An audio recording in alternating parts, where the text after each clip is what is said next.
Good morning, everybody. My name is Game Champ, and my goal in life is to complete every video game that exists. All 4 PS2 Jak games just got an emulated release on the PS4, and being a big fan, I'll be playing through them all to completion. Of the 4 games, this first entry holds a special place in my heart. The Collectathon is one of my favorite game genres, and Jak and Daxter is a perfect example of that genre done right. First though, just to make sure everybody gets the memo, if you buy the game, go to the options menu and change the aspect ratio from 16:9 to 4:3.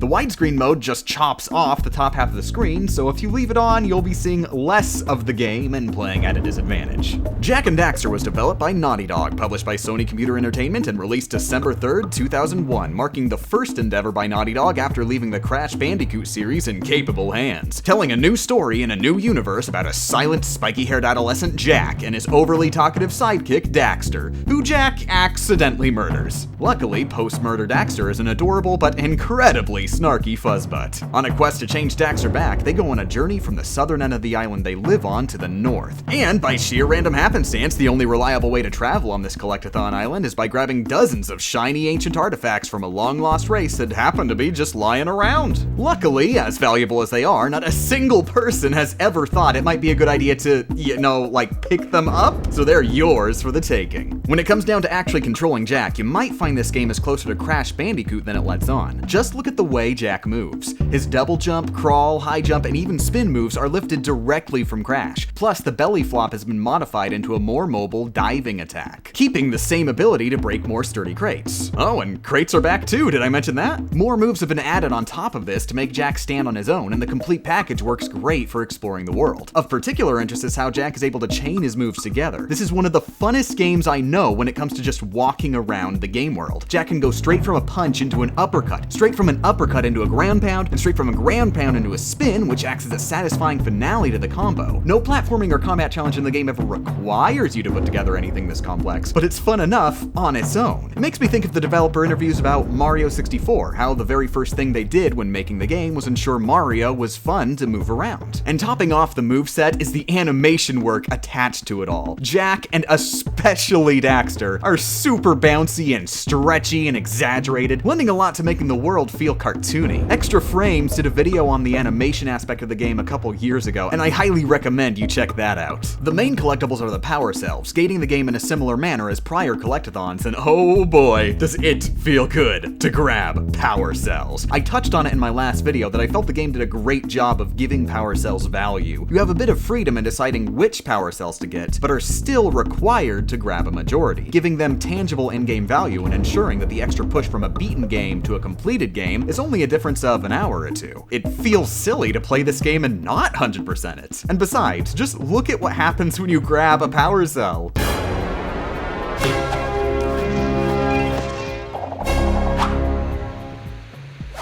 How can you not want to grab all these things? Every time you grab one, there's a charming little animation of our heroes doing a celebratory dance. The game cycles through these animations, preventing them from getting stale and giving the power cells a little extra reward. You're not just searching for power cells because you want to unlock the next area, you're searching for power cells because you want to see Daxter slam dunk them in your backpack. And every one of these animations gives a strong impression to the player that they've just acquired something of high value, that they've just performed a task worthy of a victory dance. It acts as an exclamation point to the little portion of their adventure that led them to that power cell.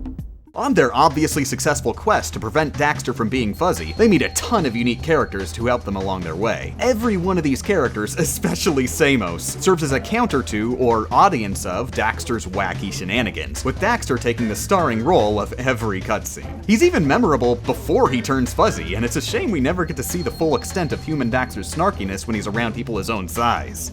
The sage yaps on about the precursors that built this place all the time.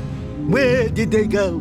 Why did they build this crud? And while we're on the topic of Daxter being a fuzzbutt, Jak and Daxter acts as a great example of the practice of using the game's story, or more specifically cutscenes, as a reward for player progression. When you first enter an area, you get to meet the new NPCs. You're rewarded for progressing to that point with an entertaining introduction to an interesting character as they ask you to go on whatever side quest they need done. Fulfill this request and come back to them, and you'll be given 2 rewards. The tangible in-game power cell, plus the less tangible reward of getting to watch Daxter be a doofus. this. From a gameplay perspective, Jak and Daxter is a seriously addictive collectathon and takes place in a world that manages to feel alive and inviting, despite each town only having like 2.5 residents. It's a game that gets so much right, and I highly recommend it, with a score of 5 out of 5.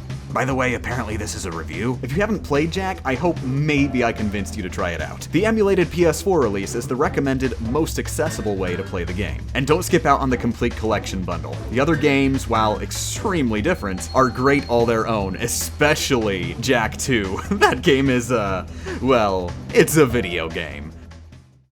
Special thanks to all Patreon backers, including Lord Renzi, Eric Flynn, Les Lamb, Zany Band, Super Scrubzo, Beatty JD, RB Drock, Zalin Ohm, Brutus Saltier, Mr. Harry Wonka, Mrs. Seckman, and Andrew Seibert. This video is a bit closer to a traditional review structure than I usually do, and I've had pretty bad results with my attempts to do that in the past, so especially more than ever, let me know how and why this video sucks in the comments so I can improve next time. Thank you, Gozaimasu, for watching, and politely exit this establishment.